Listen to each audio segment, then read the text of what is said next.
15 वर्षीय मुलीची निर्घृण हत्या, माणगाव हादरलं. विषय काय आहे चला सविस्तर जाणून घेऊया. नमस्कार, मी विकास गायकवाड. तुम्ही पाहता इंडिया स्टार 9 आवाज जनतेचा. रायगड जिल्ह्यातील माणगाव तालुक्यातून एक धक्कादायक आणि संतापजनक घटना समोर आली आहे. उन्हाळी सुट्टीसाठी गावी आलेल्या अवघ्या 15 वर्षीय मुलीची निर्घृण हत्या करून तिचा मृतदेह जंगलात फेकून देण्यात आला. या प्रकरणामुळे संपूर्ण रायगड जिल्हा हादरला असून नागरिकांमध्ये तीव्र संताप व्यक्त केला जात आहे. विशेष म्हणजे या प्रकरणाचा तपास करत पोलिसांनी अवघ्या 24 तासात एका संशयित आरोपीला ताब्यात घेतला आहे. मृत मुलीचे नाव निधी राकेश उतेकर असून ती मुंबईतील विलेपार्ले परिसरात आपल्या कुटुंबासोबत राहत होती. निधी ही सेंट झेवियर शाळेमध्ये शिकत होती. नुकतीच 9वीची परीक्षा उत्तीर्ण झाली होती.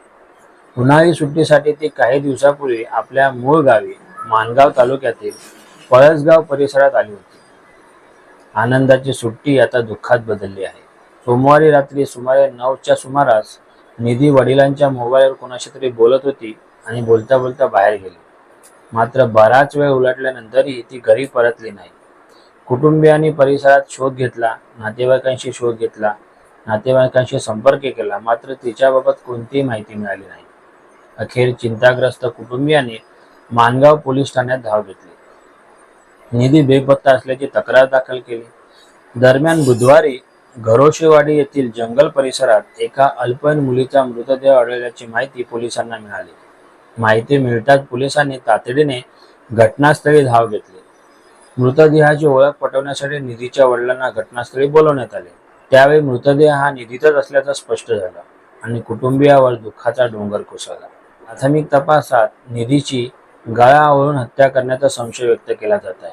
तसेच तिच्या डोक्यावर धारदार शस्त्राने वार करण्यात आल्याचंही समोर येत आहे.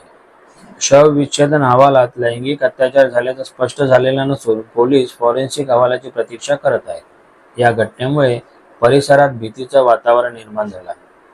या प्रकरणाचा तपास वेगाने करण्यासाठी पोलिसांनी 4 विशेष पथके नेमली होती. तथापि दरम्यान शुभम उतेकर नावाच्या 34 वर्षीय व्यक्तीला पोलिसांनी ताब्यात घेतलं आहे.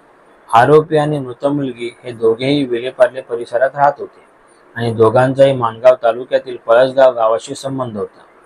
पोलिसांकडून आरोपीची कसून चौकशी सुरू आहे. या घटनेमुळे माणगावसह संपूर्ण रायगड जिल्ह्यात संतापाची लाट उसळली आहे. पोलिसांकडून या प्रकरणाचा अधिक तपास सुरू असून फॉरेन्सिक अहवालानंतर आणखी धक्कादायक माहिती समोर येण्याची शक्यता आहे. असेच नवनवीन अपडेट घेण्यासाठी व्हिडिओला लाईक करा, शेअर करा आणि सोशल मीडियावरील सर्व प्लॅटफॉर्मवर मला फॉलो करायला विसरू नका. धन्यवाद.